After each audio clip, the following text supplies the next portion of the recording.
Good evening, everybody. Welcome to another edition of Cast Revive, your weekly Top 5 VGM podcast. I'm your host, Matt Heimerl, and here with the man who has a tattoo of Samus on his right butt cheek, Mr. Steve Monselsi. Hello, everyone. And don't ask me how I know that. I'm just guessing. It is not true, but go ahead.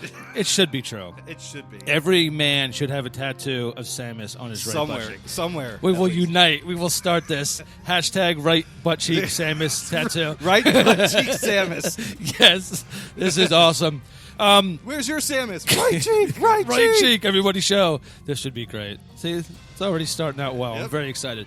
In case you couldn't tell, this is Super Metroid episode, but this is the Orchestral Edition version, which I'm so excited about. Orchestral. Yes, and this is the Overgrowth Brinstar, one of the first areas that you get to done by a composer. Blake Robinson is his name, and he's the synthetic orchestra on YouTube. You gotta look him up because he does amazing stuff. He's done Chrono Trigger and some other things as well. Ooh. So definitely, we'll post a link to that below. But if you haven't heard it, I mean, it is ear candy. Now, would it be fair enough for me to say that Super Metroid is probably one of the top 5 best games ever released? Oh, absolutely. I mean, it blows. I'll get into this later, but it blows Ocarina of Time out of the water. What?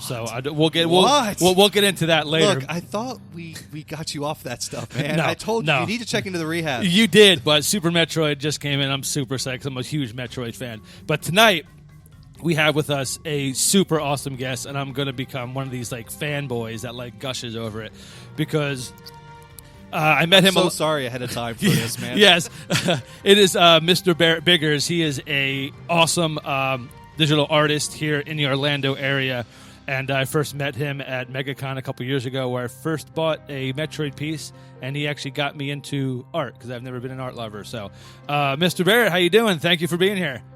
Hello. And this episode is for you because you're a big Super Metroid fan. Well, you said it was love at first sight, so I thought I'd start with a little. Wow, a little. There was over the table, a little wink across the table. For those at home, there's a candle lit on the table right now. No, I definitely don't lie. When his art is fantastic, and I'm not just saying that. I own over 20 pieces of his art, and it's upstairs and waiting to be hung in an actual game room because I'm getting ready to move and put the house up. He's here. So, you don't have to impress him. No, I'm impressing the people in the interwebs. Okay. And you. All right, stepping aside. But before we get into his top 5 for Super Metroid, we're going to give him a chance to kind of talk about his art, where you can find him, and what projects he's working on, so you can become as big of a fan as I am. So take it away, sir. Anything you'd like to say about yourself? Well, I think you have said way too much about me, and it's way too nice, to be honest with you. But I call myself a little bit of an illegitimate artist because it's not something I really went to school for, or really from an early age was really kind of like my mind was set on it. And more of through my life experiences, I kind of found art, and I've been kind of just doing as much as I can, as fast as I can, trying to learn how to mix traditional styles with digital styles and all sorts of stuff. But gaming, anime, movies, pop culture, geekdom, they call it. That's pretty much, that was my passion from an early start. And of course, art was the next way to express it. So just trying my best to make an impact in the geek art world. I can say you've absolutely done that. Well, what made you choose the medium that you did, as opposed to like painting, watercolors, so on and so forth? Well, I actually did start traditionally. When I very first picked up, actually it was a charcoal pencil. Oh, nice. And I started sketching, and I literally had like anime playing or playing a game and something. I'm like, okay, let me draw Link, let me draw Goku from Dragon Ball Z or something. And, I think a lot of artists start that way. They just mimic what they like in real life. Just like any traditional artist would see an apple on the table and try to draw it or something. So I did that, got into watercolor, got into acrylic, got into oil, you name it. I airbrushed. I had everything. I did everything. And had a career change, or tried to get into commercial graphic design, because I had grown up with computers, learned Photoshop early on, doing layout and stuff like that, kind of boring corporate stuff. And I really realized if I want to make any life or career out of art, I probably have to start with the graphic design side. So I got a job doing graphic design for a beverage company. Pretty lucky to get it. Learned a lot, like got thrown in the fire basically for several years. And because of that solid base I had, I think that helped a lot with a lot of my art, especially more of the vintage style layout design elements. So that was huge. And also the traditional early beginnings that, of course, gave me the foundation to learn from, to start from. I mean, right. Very nice. Yeah. And it's interesting to say that because actually the first piece I bought from you was that vintage Metroid piece of the Chozo, Yeah. and it's from the original Metroid. And I'll post a picture on the site so you can see it. But when I saw that, I was just like, there's people who do gaming art. Like I never like would have imagined. You see Lord of the Rings, you see all this stuff, but it's like there's Metroid, and that's the first Metroid, and you're doing it like in this like old vintage. It was amazing. So, and my collection has grown from there. So. It'll grow even more. Well, let me ask this: why did you choose Metroid? Super Metroid. Well, is it the Metroid genre, or is it this game specifically? I'll be honest with you, it's specifically this game. Okay. I played some of the Prime series and things later. The original Metroid was, as a kid, 86, I think, 87, 86, and I remember playing that religiously as a kid. And then when Super Nintendo came out, that game came out. I didn't leave my bedroom for a long time until I got every little thing and explored everything. And just God bless you, because I watched some guy do a speed run the other day, and I was 100%, yeah. and it's like, all right, this is just stupid. This is like, it's crazy. How do you remember all, like, okay, if I jump now here it's going to land me right on this missile that's hidden in the wall somewhere. Yep. Like, what? Yeah. What? I just watched that too. I was the same thing. I was just like, oh my God, I didn't do that as a kid. It's like one thing if it was like one room, like, I remember the secret that's in this room. Right, no, yeah. you have the entire game memorized. Yeah. You can sequence break that game like insane. Like things you can skip and get things earlier. I mean, Super Metroid, like everybody knows I'm a huge speedrun fan. Super Metroid, watching like a 4-player run of that is one of the most exciting. I'd rather watch that than the Super Bowl. I mean, it is so much more Super Metroid exciting. Bowl. Super Metroid I mean, Bowl. it is Nice. it is unbelievable to watch these players and see what they can do. Like, I'd love to be able to run Super Metroid, but there's no way I can grasp what they do. I mean, they do stuff backwards. They skip power-ups. And even the 100% runs. It's like, how do you... Everything has to be executed perfectly in that game. And watching those speed runs, there was things I didn't even remember. Like, Yeah. I was just like, oh my gosh, I didn't know I could. Like even the suit, I forgot that you could switch the gravity suit. Yeah. Various That was- gravity. the very gravity, I yeah. remember maybe as a kid I did that, and then I played it again as an emulator just to play it again recently, and I was just like, I forgot about all this stuff. It was fun. When did this happen? Well, Yeah. this was like the other day we were talking about this game. You were talking about the Phantom that you fought. Then the I'm like, Phantom, when the yeah. hell did that happen? Right, yeah. And I watched. I'm like, oh yeah, I do remember that. I didn't like that. Moving on. That's why I blocked it out. Yeah. But another reason we're going to talk about it is because yesterday was the 22nd birthday of Super Metroid. So it's insane when you think that the game's been out for 22 years and it's still got such a. I like that. Very good job, Steve. Well, and amazing. actually, Blow out the candle, Samus. Yeah. Metroid has a ton of games out there. Yes. That is. But Super Metroid is actually the third one. Yep. The original was That's for the true, NES, and then Metroid 2: Return of Samus for for the the Game Game Boy. Boy. And then this became. And what's great about it is that the games themselves are not separate.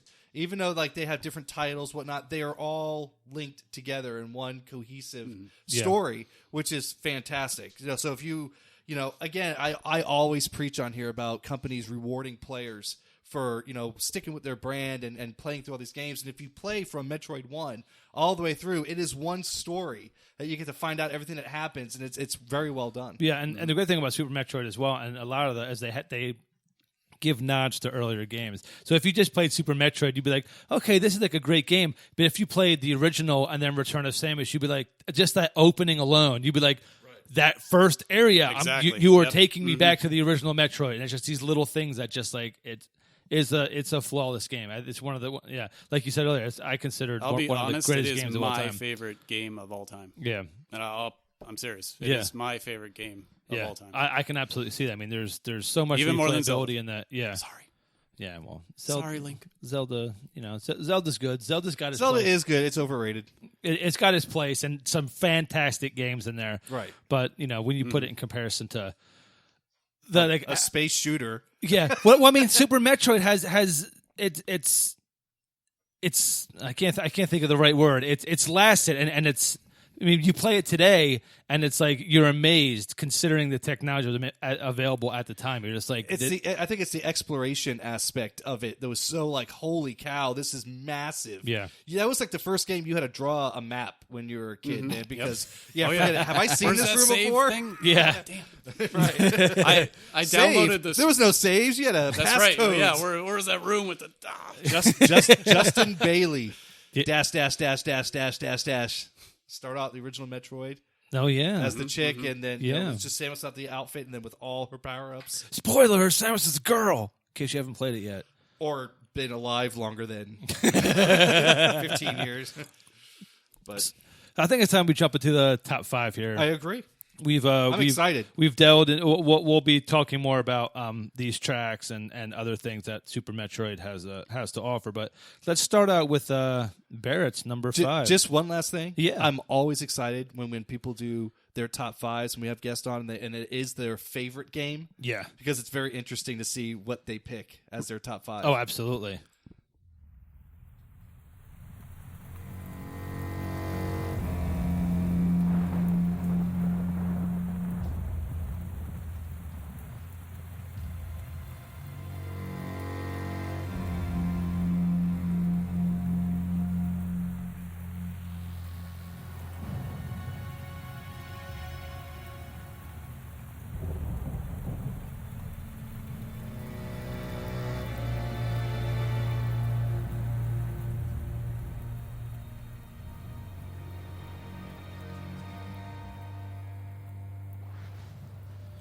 All right, what do we got here, Barrett? What is your number 5? Pure ambience. That's not the title, but that's kind of Writing this down. I know. I was looking. I'm like, wait a minute. That's not what not it is. the wrong track. That's not right. No, I'm calling the shots. Love it. No, that is Criteria, Zebes Planetfall. Sorry, I'm reading it from the list here. That is when you have landed the ship and you just got off the ship, which is a homage to the first Metroid. Right. It's the same kind of throwback to that, and it's pouring rain, lightning, and you're running and you're just you're first getting a feel for the landscape. Yeah. And I thought the way this ambience plays in the background is just brilliant. It's absolutely brilliant for the introduction to the world. Right. You know, I agree. had this been, I mean, first of all, let me give a little background on this orchestra. You know, for me, if there was a remake of Super Metroid, this would be the background music. I wouldn't change the composition at all. Right. I would just redo it, remaster Symphonic. it as a symphonic. Yeah. To bring it into another realm of depth, and because of course the graphics would be all cool and everything, but I think the music is, I mean, that's like 80% of the movie or game or anything. Right. It's music. Right. So I think Blake, the synthetic orchestra, he did a phenomenal job on all this stuff.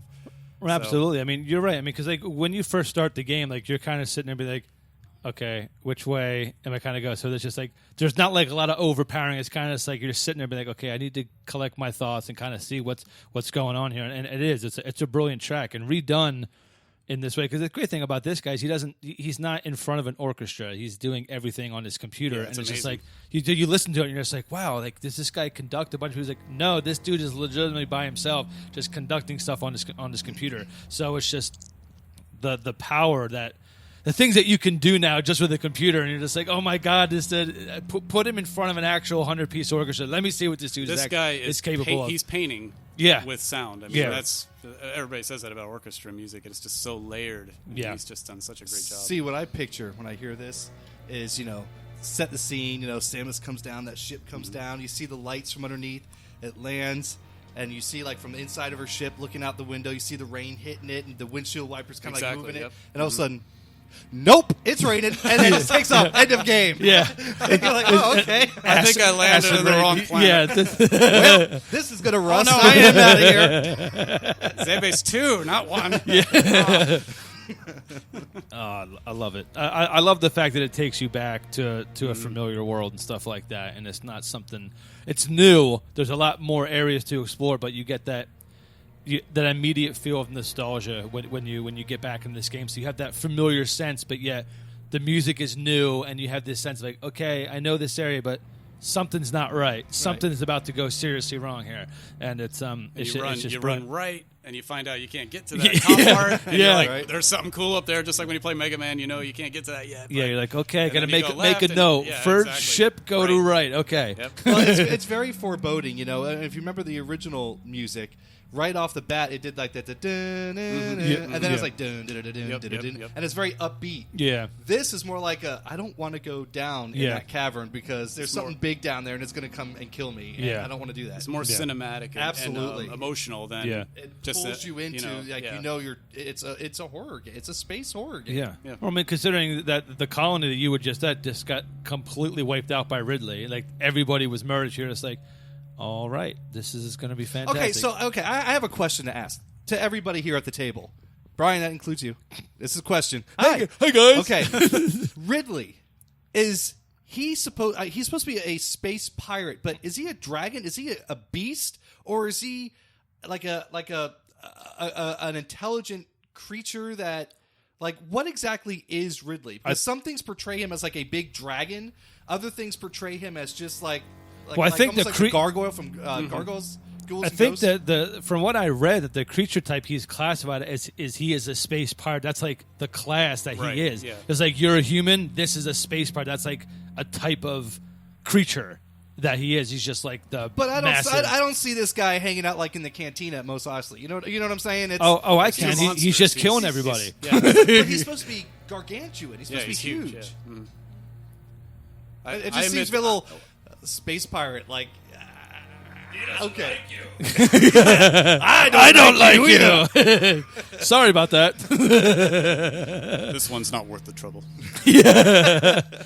But that's because you're right. They do portray him in different things. So like, could he be classified as a dragon? Like, yes, I would think so. But I know he is labeled as a space pirate. And what I've read, it was like in this game, it's like creature types you'll come up against, space pirate. So I was like, okay. And those little like praying mantis guys are like space. I'm like, okay, so he's like the ultimate leader, father, just like Of you the know, right. like the giant alien in Aliens, is like that, just spitting things out. You mean the So- one that does this and it shoots like a laser Yeah, bullet at you? yeah, they're supposed to be the zombie-looking things that Yeah, don't do anything? yeah, they were space. Well, pirates. Ridley's a step up. definitely a step up. She's just lifting her leg and crapping those things out. All right, we need about 50 more downstairs. Let's go. Samus is literally one-shotting you. Ridley is laying the eggs for these guys, maybe. Yeah, see? Space pirate. So he's a woman. Uh-oh. Unless... Just What is open up a happening whole can here? of worms. See? But see, this music is great because it's like, it's creepy and it's covering this awesome conversation You could that we're read. having. You could read the Raven. You know, the poem. yes, To this yes. music. You know that's why it's good. It's just it works with a lot of things. That's a whole new segment. Reading like... Halloween edition. When you That guys- just Reading, blew my mind. reading I creepy wouldn't do poetry to video game music. Just like you how, can thank me later for that. Followed by just two like how the space. dude from Star Trek does spoken word songs. I am here for you. Yes, I am. What's his name? How do I not know his Did name? he have a red shirt? Is it not Patrick Stewart? Because I don't care. No, the other one. Oh, Is okay. it not Patrick Stewart? is it not Sir William Patrick? Shatner? William Shatner. There we go. I'm gonna punch myself in the face The for other not knowing guy William was not Shatner's Patrick name. Stewart. Okay. There wasn't another captain. Best thing about this podcast, we start talking about Star Trek and space Tangents. pirates crapping out aliens. Well, I had hope for all of us since none of us jumped to the right answer right away. So that's good. Yeah. So this tangent segment is all your fault, just so you know. Well, I have to know what Ridley is. I mean, and on all honesty, it has always plagued me on what Ridley actually was because they have Kraid. Yeah. In the game, and he's just flat out monster, and he's in like all the different. But why is Ridley so focused on all across different games and stuff like that? That Metroid is in. Well, at some the point? later series, he's explored more. I didn't play like Prime 2 and 3 and further. I didn't really. I mean, when I played Super, I was like, okay, that's good. Well, he's in Super Smash Brothers. Yeah, he Ridley. is. Yeah. Yeah. And he's like a big thing that flies along the side of. I mean, so he's huge. Yeah. So that's what I'm saying. It's like anyway. So it's more we'll of a move scale. on. Yeah. We'll move on. Leave us a comment underneath the episode when we post it. Let us know. I really want to know. Give us a detail. There's probably is a Ridley Wikipedia just on Ridley yeah, about there is. like the whole background. He found it. There you go. He's already got it. Our production guy has found it. Yes, Brian, the king of audio and information finding. Wikipedia. Don't worry, we're working on getting Brian a what's mic sad is so we he all can. have phones in front of us, and Yes, nobody's yeah. All right. Well, that's a great way to start it. It's a great way to start it out. Let's move on to a number 4 here. The last Metroid is in captivity. The galaxy is at peace.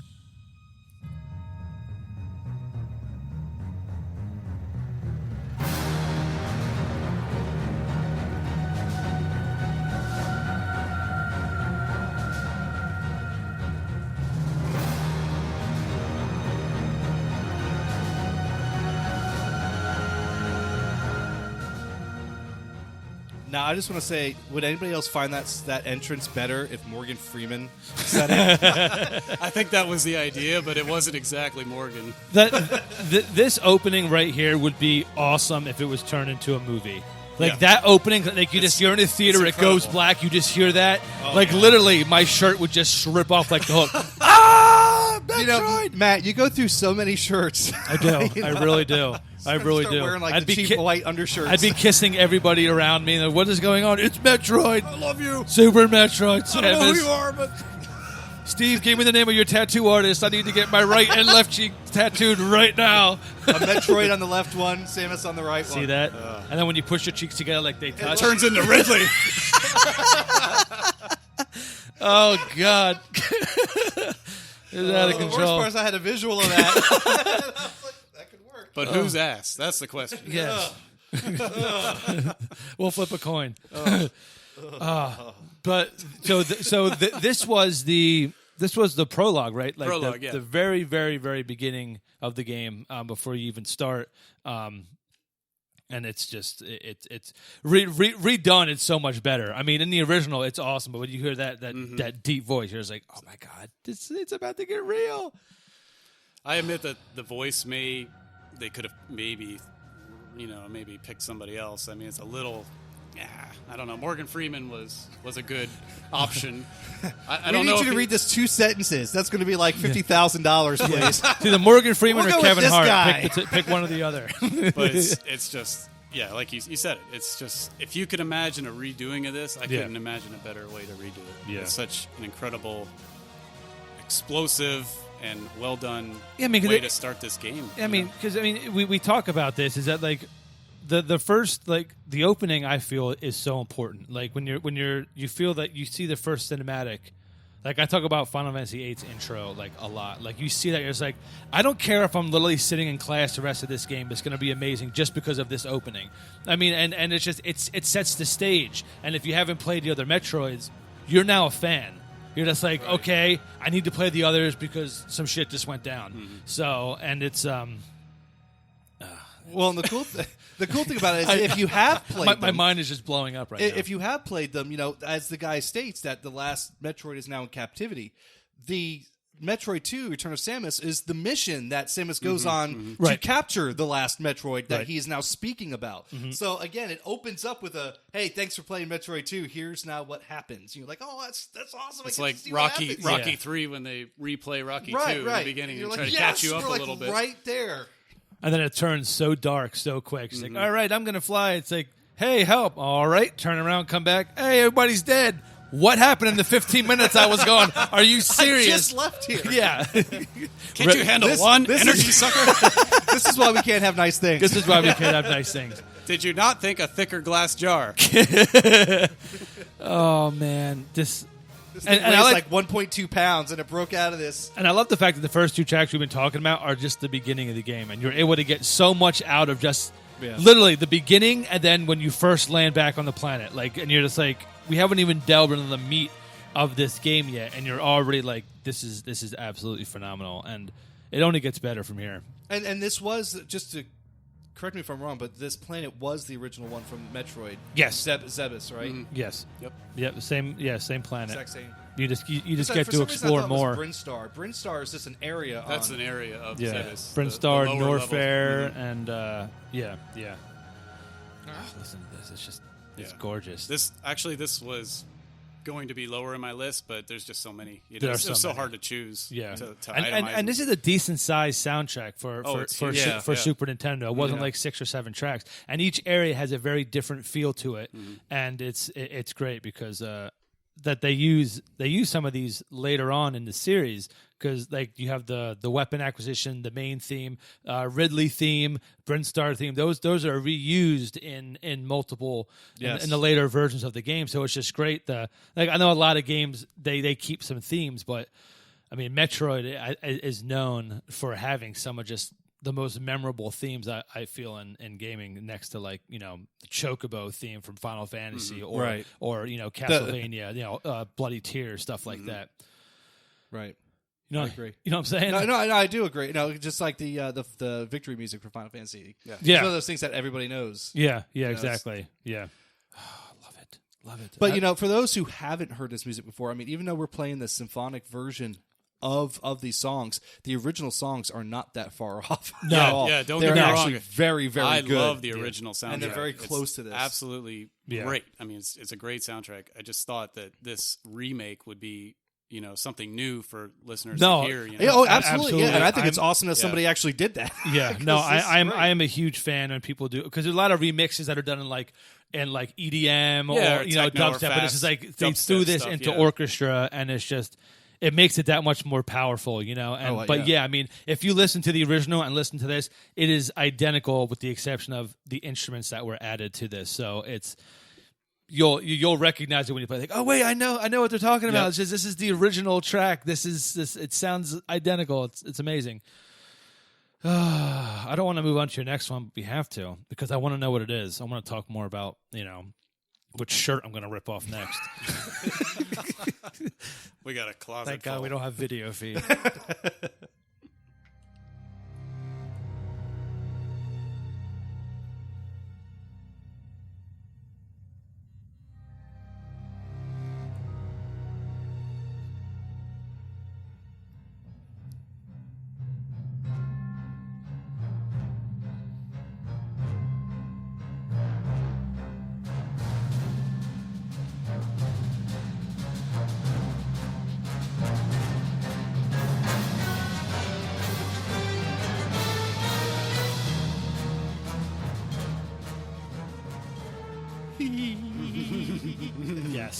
Yes. I mean, Lord Ridley. I almost just want to say, okay, put everybody's mic on mute for the next 2 minutes.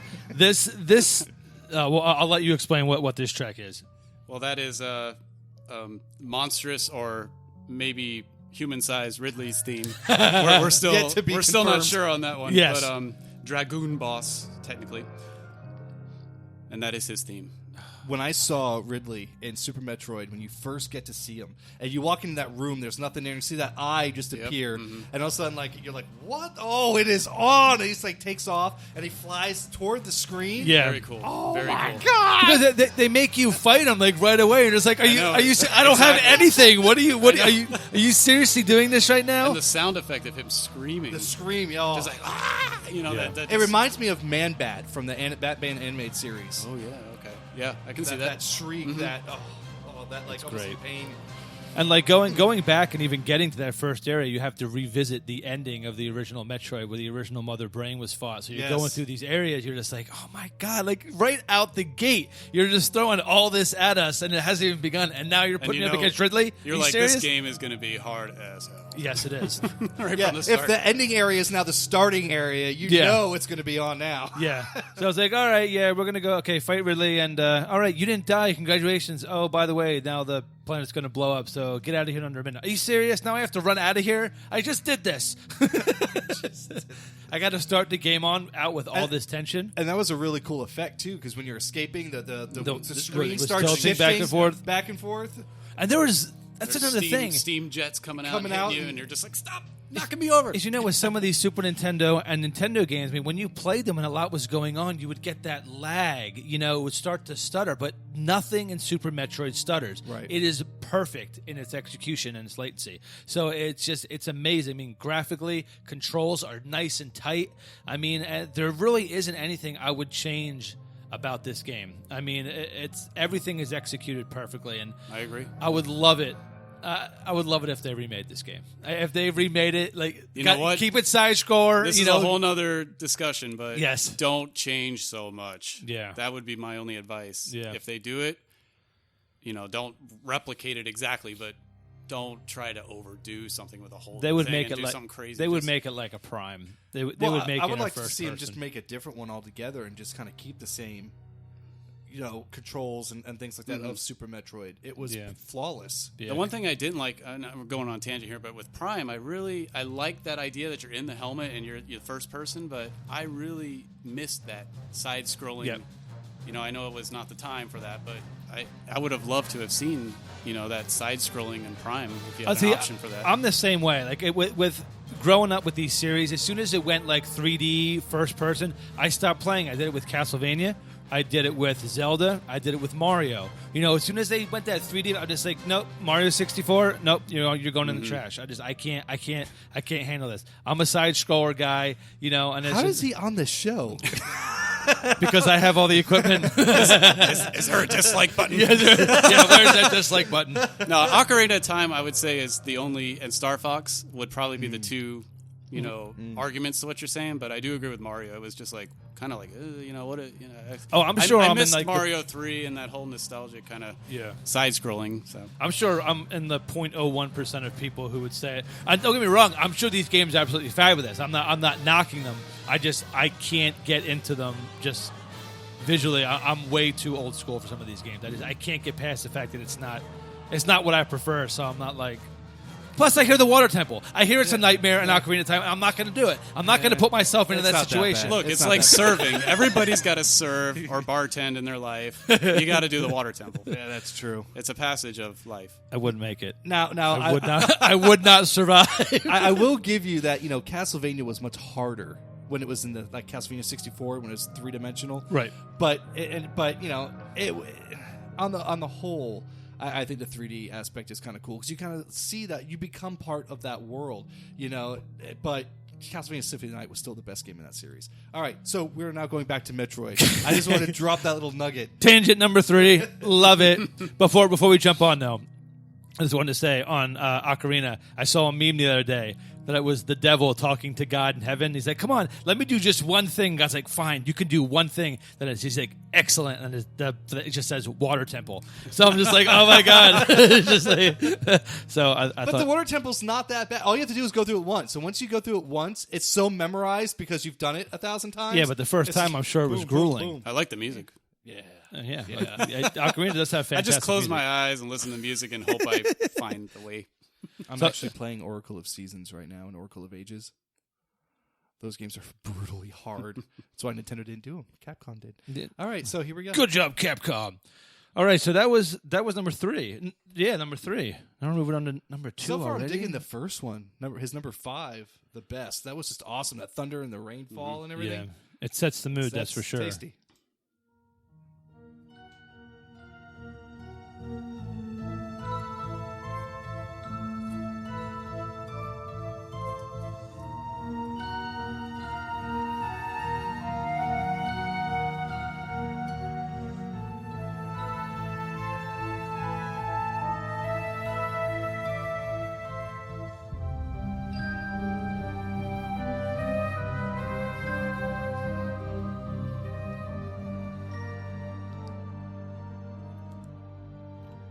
We take an unexpected turn into something a little more gentle.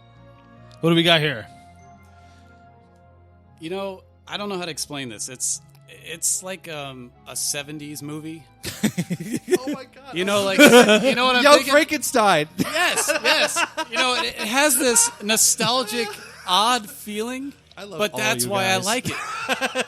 It's different. It's different. It's an ambience, and it's also something that it could be like a main theme as well. But it's also serving as an ambience Right. in this area in Merida. Is that how you say it? I forget. Meridia? Meridia. So I picked it as my 2 just because it's so different, and I loved just the way it flows Right. with a water area, swamp area, and it just has this real organic feel, but it also has this kind of like, I don't know the exact word, but like a 70s rock opera kind of like You know what I Yeah, mean? Like yeah. Jesus Christ Superstar kind Yeah. of thing going on to the side or something. Like love somebody's it. going to start I love singing it. or something. Like Samus is going to come So out. you had this thought over here, and you had this whole collection of things to compare it to, and you pulled that one. Oh, yeah. Oh, yeah. Don't be knocking Jesus Christ Superstar. Come on now.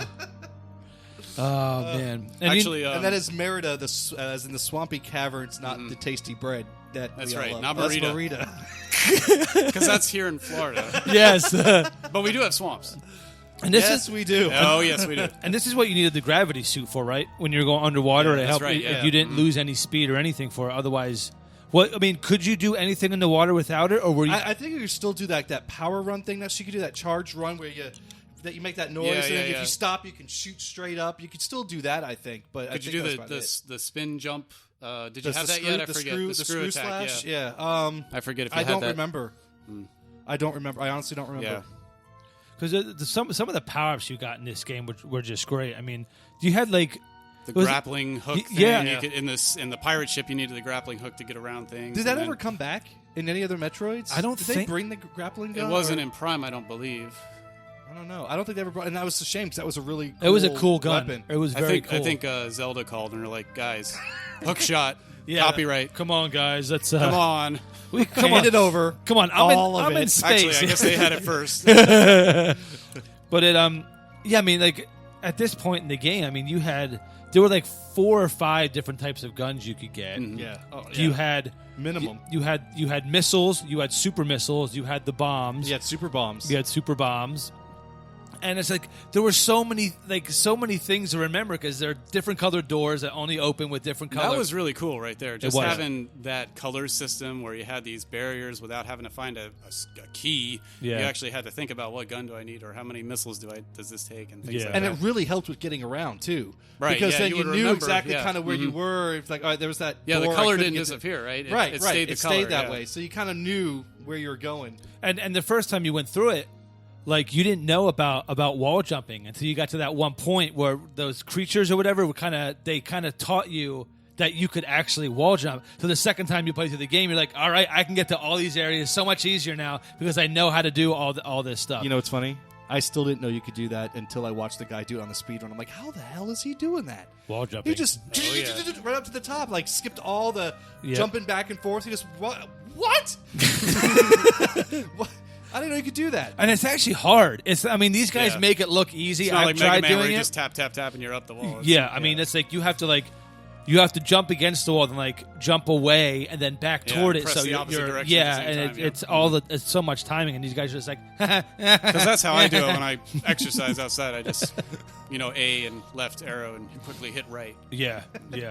and I'm dead. And I'm dead. Metroid for you, ladies and gentlemen.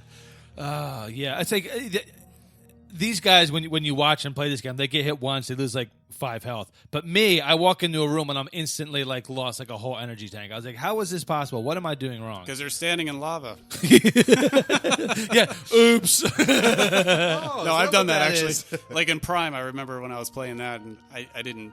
You don't really notice it so much because you're in the helmet view, and you just all of a sudden you sunk down and you see that everything's flashing. Like, what the hell's Like, going oh on? wait, uh-oh. Oh, there goes my. I'm helmet. not wearing the various suit. I'm not immune. I'm not immune to lava. They did have a cool effect though on It that. did, You yeah. got hit with It did. ice, and you see your face all mask ice frosted up, over, yeah. and you're like, oh, that's kind of cool.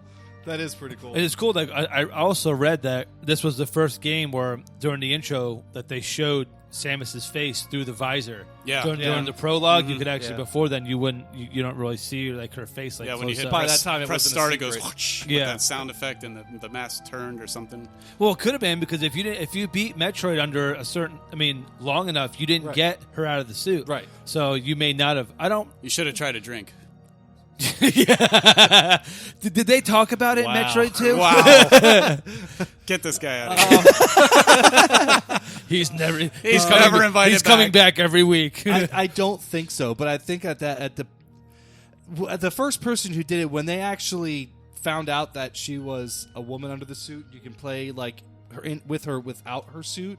It spread like wildfire. So by the time Metroid 2 came out, everybody pretty much knew that Samus was a chick. It wasn't a secret really anymore. And then at that point, right after Super Metroid, kind of right when that point happened, they didn't try to hide it anymore. It was just known fact. Right.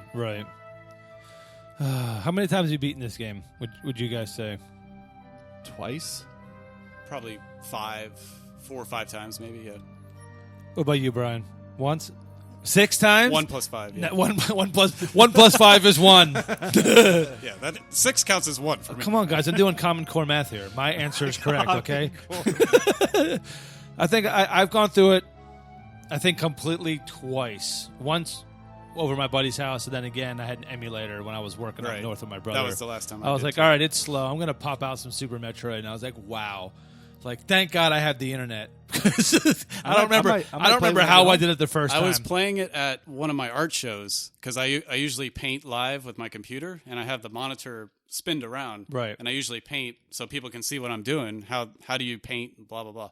So I actually got a little tired of that, and I threw on some Super Metroid, and I was playing, and it's amazing how many people came up and started telling me what to do, like give me some advice, like, no, you're doing it wrong, no, do it like this. Like, all right, buy a piece of art, I'll take your advice. Right. I just ignored them completely. I'm like, I don't know. That's it. Buy some art and I'll talk to you. No, I'm a nice guy. Yes, he is. Usually. Unless you're criticizing my Super Metroid techniques, then you could go to hell. This isn't a speed run. For Christ's sake.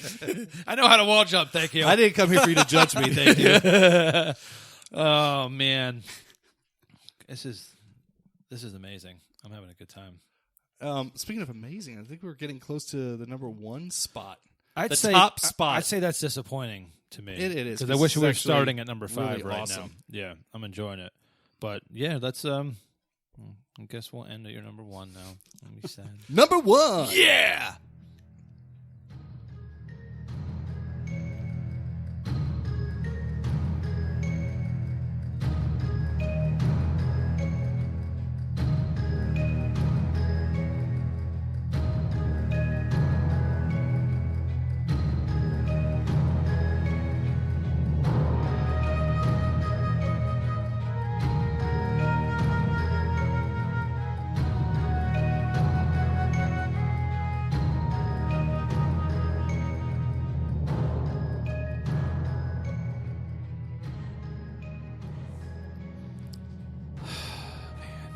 Beautiful, isn't it beautiful? Exactly.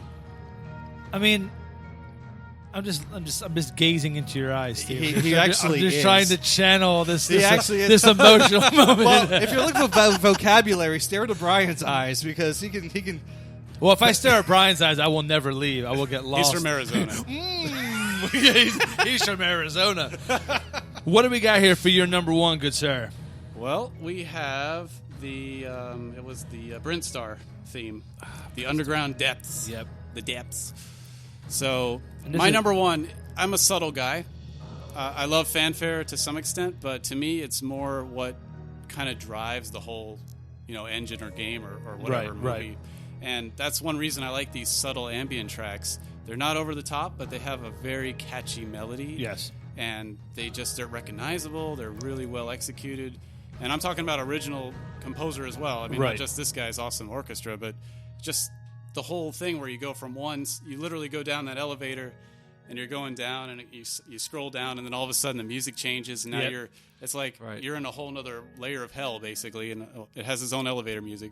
Yeah, but really good elevator music. That's the best way to describe it I've ever heard. But there's no air, which means she can't hear it unless she has a Walkman. She's got the suit on. Yeah. She's got like Sirius XM or something like that, like in her suit. She's got Zebus XM. Yeah. She's like, wait, I'm channeling. Wait, hold on, Chozo. Oh, hold on, guys, stop. This is my jam. I'll freeze you later. No, but you're right. I mean, this is a great number 1. I will come back to the point though that the prologue is that was my number 1 originally. But then I thought, no, I'm going to go subtle because that's what I really deep down thought was more something I took away from this remake specifically. Right. If you were to say the original soundtrack, perhaps the prologue would have been my number 1. Right. But it's so catchy and so recognizable. It just reminds me of like Zelda's theme or Star Fox theme, Mario theme. All those things are just so recognizable. Yep. And they've passed the test of time. Yeah. And this one is only enhanced by this soundtrack. So I really encourage everybody to listen to the whole soundtrack. Yes. Just don't take my Absolutely top 5. agreed. I mean, just listen to all of it. It's incredible. This sounds like For some reason, I can picture like a Japanese wharf at night. For some reason, Worf? like From Star Trek? No, like a wharf. like A Japanese wharf. Oh Wow. my God, Shoot. this is great. I thought I went off on a tangent. Holy cow! That just happened, ladies and wow. gentlemen. Yep. That's fantastic. You're coming back again next week. Wow. So like one of those old like 70s Japanese like cop shows Yes. kind of thing, like staking out see like the drugs getting smuggled off a boat or something. I find it funny that you're like, all the things you could pull from. He pulls Jesus Christ Superstar, but you pull a Japanese wharf in a 70s cop show. That's which turned it back into Star Trek, right? Oh my Somehow. goodness gracious! I'm sorry, my dock and wharf lingo is a little. Oh my! I haven't been to goodness. the docks in a while. So. Oh my goodness, that's fantastic. I grew up in Florida. We have jetties and piers. We don't have wharfs. I think there's somebody Well, here maybe we do. behind I don't know. that crate. Oh my goodness! Well, that was a good image right there. How are we gonna top that? Like that should literally have just that should have been. I think the we need to make a outro. 3D sculpture. That's why it's number Yeah. one. Brian's just pulling the power cord. You guys are done. You're not gonna top that. Oh man, that was a great number one. Thank you. That's a great way to finish it out. Well, And thank just- you. I had a hard time making the music, so It's no. I wish I could say that. Honestly, this is a masterpiece. Well, let me ask you this. So we know this is your favorite game, Mm-hmm. and you're a big fan of Super Metroid, and as we all are. But is there one thing that you would change about this game that you think would enhance it, or what? Maybe given the time period and how much you could fit in a cartridge, literally, I don't know what else they could have done technologically to add to it. Perhaps more of the revisiting Metroid 2 and 1, like tying in maybe some flashbacks or something to kind of help tell the story throughout it. Maybe some more Samus development, like character, like maybe... I don't know how you could do that. Maybe she had a dialogue with. Maybe she talked to the Space Federation headquarters or something like that. You mean like kind of like they did like with Ninja Gaiden, where you had like Yeah, in between yeah, each yeah. stage, you kind of like some story, something to move it along. Because Yeah, a I lot mean, of you're a right. lot of games started to do that later, where they had these like cut scenes where they, and then of course PlayStation came out and they started doing fully animated stuff. Right. So had they done a little bit of that, told the story of what's a space pirate, what's the Federation, things like that. I don't know. That may have enhanced it, but honestly, it's just such a good game given the time. Agreed. Yeah. That's true, though. I mean, that is interesting because considering you're going back to an area you were at previously, they could have hit like how are things getting the way that they were in terms of like Mother Brain taking over. Like how did it get? They could have done little historical snippets like that. That would Maybe have little been a sound cool- effects too, like these like scary sequences or these odd places that you're in, like maybe a little breath or something, like a heartbeat. Or I know they Yeah. did kind of play on that a little bit in some of the areas, Yeah. but something like that, like the clock's ticking, more like a clock ticking. I don't know if you guys seen Interstellar. I haven't yet. No. Well, in the movie, the soundtrack does a lot of that. I know this is a whole different thing, but they kind of do that where they play off sound effects to enhance the soundtrack. Nice. So that might be musically something. See, one thing that I do like that they did in Prime was that you could actually scope in on something and like acquire it like a, Yeah, like a, that like was a- cool. The an database encyclopedia, thing. Mhm. right? The Chozo and then you database can go back thing. through and you can start reading things like back history. Yeah, and and all the different- symbolism and all the Right. they drew all these little glyphs, and it petroglyphs kind of and stuff. That was yeah, cool. and it kind of lent itself to its own lore kind of thing. It was just a cool little added thing to do. You didn't have to do it, but it was cool to do it. yeah. Love it. Metroid. Great game, Metroid, man. great I mean, soundtrack, great game. I really want to go back and play this game. I really want to play the original, and considering our next door neighbor has never played What? the original Metroid. I know. What? Whoa. I know, but we'll get him on. How does that happen? The same way you haven't played Toe Jam and Earls. Let's just calm it down a little bit. Okay, but Wait a If minute, we you're get comparing. 10 Wait, let's put things into perspective here. right, it's 10 people. You ask what Metroid is. I guarantee 9 of them will know what it is. Toe Jam and Earl, they'll tell And you. one get will be some your neighbor. Anti-foot fungus. one will be the neighbor. Yeah. Oh boy. Well, before we wrap up this amazing show, where can people find you online to purchase your art and engage in Do tell. All right. Well, it's super in-depth? The personal easiest way conversations? is to just type in my full name.com, and that's Barrett Biggers, barrettbiggers.com, BARRETTBIGGERS. Social security number is... No, I'm just kidding. And Barrett I feel like I'm talking to the telephone rep. I'm getting my iPhone notes up real quick. Let's go ahead. But just go to myfullname.com. That'll take you to my website. That's got all my art there. There's a little link on the top if you want to grab a print. I have shirts now. I'm starting to sell shirts of my art. And there's other places you can go from there, like read about my story and contact me or whatever. Is the one that you're wearing one of those? It is not, actually. This is from a fellow artist, a Canadian artist. Her name's Emily, and she is absolutely awesome. Astounding artist. I try to support as many other T-shirt artists and other artists out there. Just brilliant work as well. But I have some Metroid stuff too. Some of my art is very painterly and very dramatic and has a lot going on, and sometimes that doesn't translate well to shirts, but the ones that I can make shirts, I do for sure. Nice. Now, I'm sure one question people will have is, I don't know, especially, is do you do commission work or... I used to. Yeah, I've kind of just gotten too many requests and too much going on right now. So what? Because I'm too awesome. No, it's quite the opposite. I'm just too busy. Well, sure. I mean, you do everything yourself. I run everything from my own studio at home. I don't go like most of the artists you find usually go somewhere to get a print done. I actually bought the printer and do it myself to make sure it's really good quality. And then I do some shows. I try to keep it local. I hope later to expand to start going to other places. Like a buddy of mine's in Chicago for C2E2 right now. Right. So I might maybe consider doing that next year. I'm going to do MegaCon in May and Memorial Day weekend. So I'll be there in a booth. I should be right next to Artist Alley. That'll be my next event. Going to do CEO, the gaming tournament at downtown Orlando. And then Tampa Bay is later in the year. Nice. So those are my local things. Awesome. Cool. But 3 big shows coming up. Yeah, so 3 very big cool. shows. Very Most of cool. my stuff's done online, though. And that's awesome. It's nice to be able just to work out of your home, too. You know? It is nice. I've been very fortunate. It's absolutely been a blessing, just to be able to do what I love. And you recently just had a thing on a T-shirt site, right? It was like an invasion type thing? On T-Fury. I've been a couple times I've been on there selling art, and a couple of the local artist scene here have also been on there. They actually invited me to curate a collection, and I tried to reach out to as many local Orlando artists that I could. Right. Try to, some people who have never or don't even know what shirts are, that you can even be on a shirt. They have no clue. So it's really nice to give them an opportunity to help support the community. Right. And also open people's eyes up to, I can sell my stuff on shirts and, I can do all sorts of stuff. Yeah. So I wanted to give everybody a chance, and it worked out great. And I think everybody had a great time doing it, and some really great art came out of it. That's awesome. Yeah. That's awesome. You can actually still find it if you go to T-Fury. And it's called Biggers Collection. Yeah.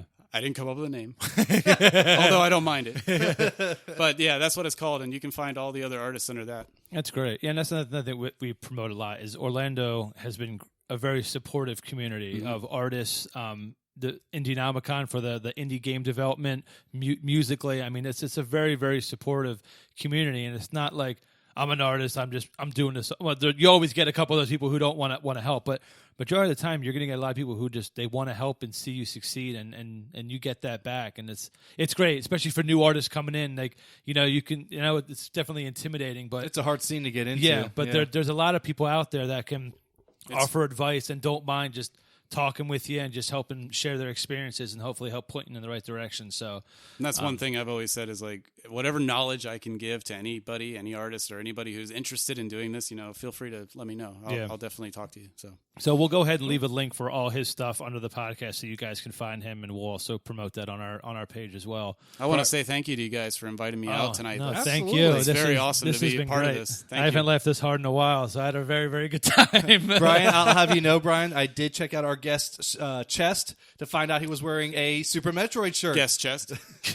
Yeah, our last episode for Chrono Trigger, Brian was wearing a Chrono Trigger shirt, and Very cool. I did not notice. I got a lot of heat for that, so I just want to make it pointed out that I did notice. What kind of shirt am I wearing, Steve? I don't know. It's on the floor from when it ripped off during the prologue song. Good shirt. I mean, or good show, not good shirt. It's getting late, okay? It looks like it's it almost was 8 o'clock. Pac-Man. It's almost my bedtime. But anyway, as usual, check us out on Twitter. We are at Cash Revive. Send us an email, cashrevive@gmail.com. On Facebook, Be sure to subscribe to us on iTunes. Leave us your comments. Rate us good or bad. We want to know what we're doing wrong, things you'd like to see us covered or change. We'll be coming up to our season finale soon in a couple weeks. So we're going to have a really big event that we have planned, but we'll give details on that later. So if anything else anybody wants to add before we kick the bucket? Okay. No. Well, you're doing the outro track, right? So what do you got? What do you got for your thingy-madoodle? My song, I just had it up. I'm sorry, I wasn't prepared. It's called Beneath Criteria. Oh, so see, we're going down We're going under. lower. You really don't go up in Metroid. No, you really That's don't. true. You really don't. Up is not really a fun way to no, go. until You you're wanna- ready to escape. I said, like, I Until gotta it's keep the very going down. end, and you don't have a damn choice. Yeah, then it's like now you have to race through Yeah. everything. But you notice that it's like you go through all this stuff, like all over the place. At the very bottom, it's like, okay, you have to escape. Go up this one ladder. It takes you all the way back up to the top. You're like, why didn't I find that at the beginning? I could have just gone straight that down. happens in every movie ever. Yeah. Oh God. Look bless at Mega Man. Why do you guys teleport me way the hell over here? Just drop me in the guy's place and just done and done. Because then you're not psychologically damaged enough to fight them. Yeah, that's true. That's true. Well, Barrett, thank you again very, very much for thank you being very here. much. We really appreciate it. Thank you for having me. And for everybody out there listening, we'll see you next week.